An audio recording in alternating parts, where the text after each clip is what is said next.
Mm-hmm.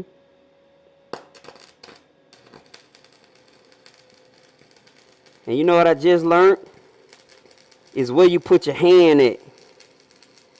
It's the position of your hand that makes the difference. I just learned that on my own. Look, it's the position of the hand. Yeah. Put your hand up under your other hand. And I'm looking at the bead. That's what I'm looking at.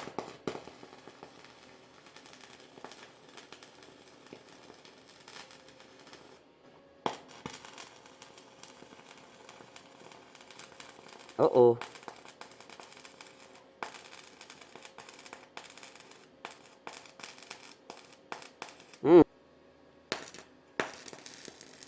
So I'm coming this way. It working. If I tried the other